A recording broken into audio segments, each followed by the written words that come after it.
Welcome back to the daily Living Jewish Kitzur Shulchan Aruch class. We are up to section 74 of the Kitzur Shulchan Aruch, where we speak about the laws of embarking on a ship prior to Shabbos. Let's take a look.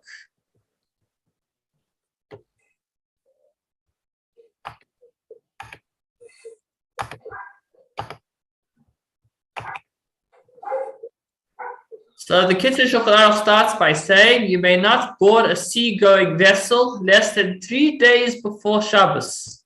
That is, from Wednesday onwards, which means you can only board a seagoing vessel on a Sunday, Monday, or Tuesday, unless you're going to perform a mitzvah, in which case you can embark even on Friday. So what is going on over here? Maybe we could take a peek at the original Shulchan Aruch to see a better understanding of what's going on in this halacha.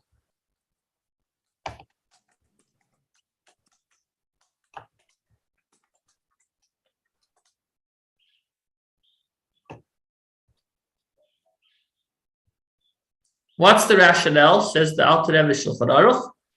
All those who depart on saltwater sea voyages experience discomfort, disorientation, and a change of physiological conditions. Basically, going onto the big sea is something that the body needs to get used to. Based on that, there's a commentary that says that people who frequently travel by sea, certainly sailors, are accustomed to the conditions at sea and will not suffer such discomfort. But however, the Alter Rebbe says all those who depart. We're not sure if maybe that includes all people or maybe it excludes those people. But what we're seeing over here is that the rabbinic prohibition of going onto a boat on a Wednesday, Thursday, or Friday is that it's actually going to interfere. Let's keep reading. Their bodies become shaken by the rocking of the ship, and their spirits do not return until 3 full days have passed. So I've never been on a cruise, but I wonder if they say it takes up to 3 days for your body to climatize. Therefore, if one sets out less than 3 days before Shabbos, he will not experience pleasure on Shabbos. So we have a mitzvah. The mitzvah of Shabbos is to have pleasure on Shabbos. And if a person is going to have just embarked on a ship, the Shabbos is not going to be very pleasurable just yet. And in order to ensure that our Shabbos is indeed pleasurable, we don't want to be seasick. And we want to avoid that by leaving on a boat that's headed to sea at least 3 days before Shabbos, so that when Shabbos comes, our bodies would have climatized. So let's break this down a little bit. To prevent a situation that will nullify the mitzvah of Shabbos pleasure, our sages forbade a person from setting out on a journey that will almost certainly lead to such an outcome. To cite a parallel situation, a person who schedules elective surgery during the 3 days before Shabbos. During the first few days after an operation, a person is often very uncomfortable and will not be able to experience Shabbos pleasure. So if it's an elective surgery, one should endeavor to schedule such an operation during the first 3 days of the week, so that by the time Shabbos comes, they're already feeling a little bit better. Obviously, this only pertains to elective surgery and not an emergency operation. For such an operation, certainly would override Shabbos.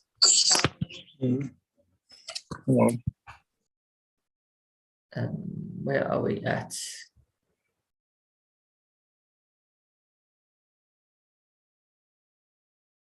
When, however, as is often the case, an operation is planned well in advance, one should be careful to schedule it at least 72 hours before the commencement of Shabbos, or a Rav should be consulted. So if you're able to pick what day to have a surgery that's going to take a couple of days, then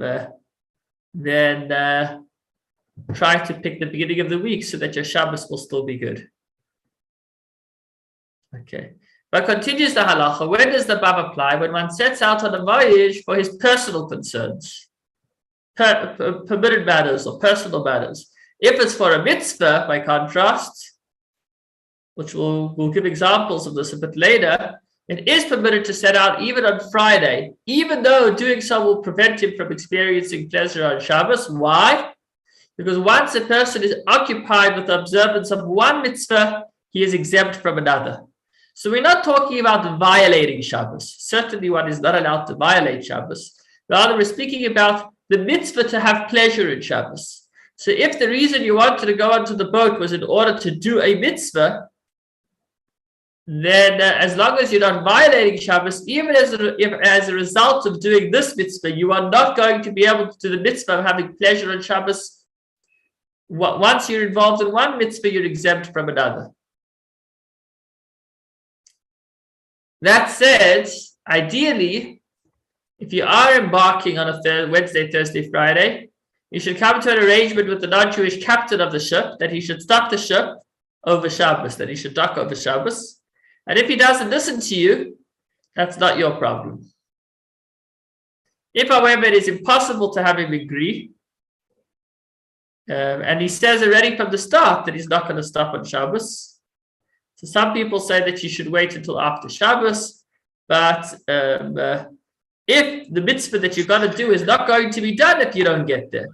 So if it's a scenario of that there's a mitzvah coming your way and you don't want it to pass, then you would be allowed to embark on a Friday, even though you're going to feel seasick over Shabbos, because once you're involved in one mitzvah, you are the mitzvah of whatever it is that you're doing, to what the reason you're embarking on the trip, that you're exempt from another mitzvah. That was explaining why the rabbis forbade us from embarking on a ship on a Wednesday, Thursday, or Friday. That said, it's only a sea ship, a ship going to sea. If it's just going over the rivers, so a person doesn't get as seasick, so you would be allowed to embark on a Friday and continue through Shabbos, provided that no Jew will be doing work, or nobody non-Jew will be doing work for a Jew on Shabbos. Even if animals pull the boat, is permitted. So practically speaking, what that means is if you're going on a big boat or cruise that's going on some huge lake, and it's going to be out over Shabbos, provided that there is no prohibition being done for a Jew, it's fine. Okay. Now we come to another whole discussion. Before we come to this next discussion, maybe for today, I'd like to take a peek of a real life story that happened with regards to traveling on Shabbos. So here's a letter that was written by the Rebbe in 1953. We'll read the letter and we'll look at the context. It was written on the 29th of Iyar, which is May 14th, 1953, from Brooklyn, New York. The Rebbe writes, "Greetings and blessings. After a long interval, I received your letter on May 23rd, in which you wrote that you plan to make a trip to the Holy Land in June and that you have reserved a place in the SS Israel, which was the name of the ship. I am answering your letter immediately because of the seriousness of the matter. No doubt you know that the captain and the crew of the said ship are Jews, and that it will be en route for at least 2 Shabbosim. The voyage is therefore prohibited, involving open and public desecration of Shabbos. I am sure that it is superfluous to enlarge upon the seriousness of this matter. So whatever we discussed until now, that it is okay to board a ship if it's on a Sunday, Monday, or Tuesday, that was obviously specifically if either the ship didn't have any violation of Shabbos, maybe it was just, I don't know, going with the wind, or maybe just moving the scales isn't a violation of Shabbos. Maybe that's actually okay, I'm not sure. Or if there were non-Jews on the ship and they were directing the ship and you were just going along. But if the ship is a Jewish-owned ship and the drivers of that ship are Jewish, then it means that in modern day, in the 21st century, A ship doesn't just sail by moving a sail or two. It has a lot of machinery operating to operate that ship. And therefore, the Rebbe was immediately responding to this particular person that had written to the Rebbe that would be a complete violation of Shabbos for him to travel to the Holy Land on this Israeli-owned ship. I wish to emphasize one particular painful aspect, namely, that when planning a trip to a land which is regarded as holy even by the non-Jews, and concerning which every Jew prays and hopes there will soon be the true redemption, when the temple, the Beis HaMikdash, will be rebuilt, and once again the word of God will come forth from Jerusalem for the whole world, yet a trip to this holy land is planned in a way which would be a direct contradiction of God's commandments, involving the desecration of Shabbos, one of the basic 10 commandments. So in general, it's a problem. And in particular, you're traveling to do something that's more godly, but you're going about it in a way that's antithetical to that. The question may be asked, if this is so, how come so many Jews unfortunately use these boats to make their trips to the Holy Land? The Rebbe says, I cannot go into this painful question as to why this matter has not been brought to public attention and how these passages have been misguided or misled into believing that there is nothing wrong in making a voyage, or that it should even be given preference above other means of transportation. People were probably thinking we should specifically take this Israeli-owned ship, because that way we're supporting an Israeli company. But here it was counter. It was actually, it has a negative effect. I can tell you, however, most emphatically, being myself an engineer, very rarely did the Rebbe speak about himself. The Rebbe was an engineer, and knowing intimately the mechanical intricacies involved in navigating a modern ship, apparently the Rebbe actually worked in the US Navy. There is no question whatever that such a voyage is definitely forbidden by the Torah. So the Rebbe is saying, I am an engineer, and I know exactly how ships work, and there is no way that that ship can travel on Shabbos without people having to break Shabbos in the process. If you want to go to the Holy Land very much, you could go by El Al or by a non-Jewish boat and the like, or even not go at all. At any rate, your planned voyage is absolutely contradictory to the Torah. The contradiction is all the more glaring if we remember the well-known saying of our sages that Jerusalem was destroyed, the holy city of Jerusalem was destroyed only because of the desecration of Shabbos. And if all Jews would observe at least 2 Shabbosim properly, the Talmud says, they would be redeemed immediately.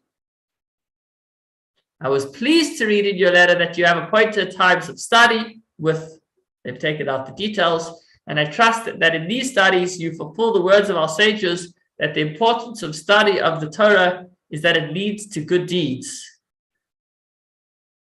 Meaning, don't just learn it as a study, learn it in a way that you can actually implement it. And as also the Mishnah emphasizes, the essential thing is not the study, but the practice.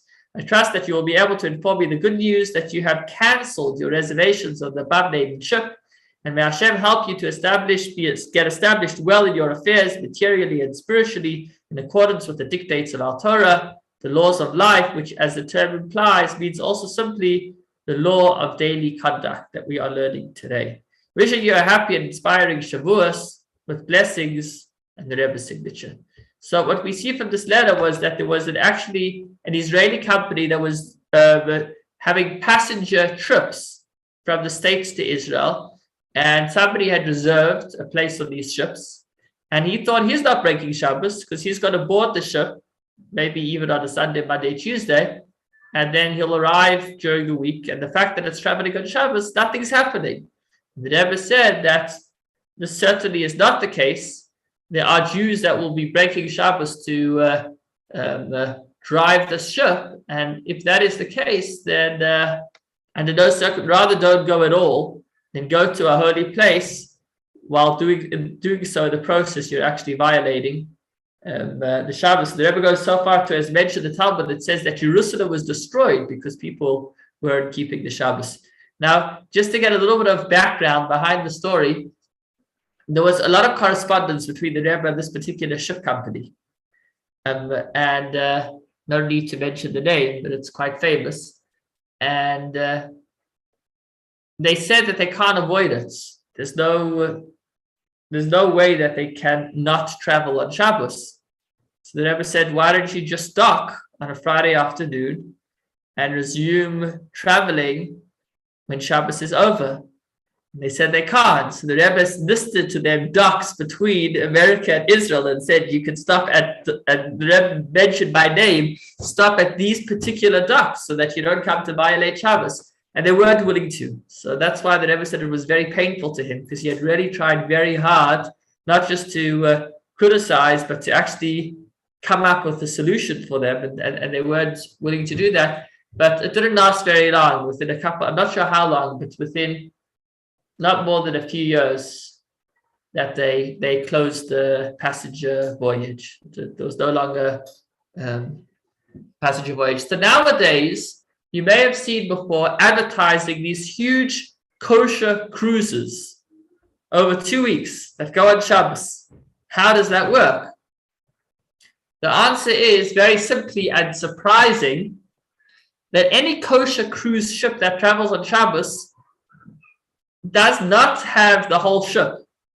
It means they've rented a part of the hotel. And they need to ensure that more than 50% of the people on that cruise are not Jewish. Why?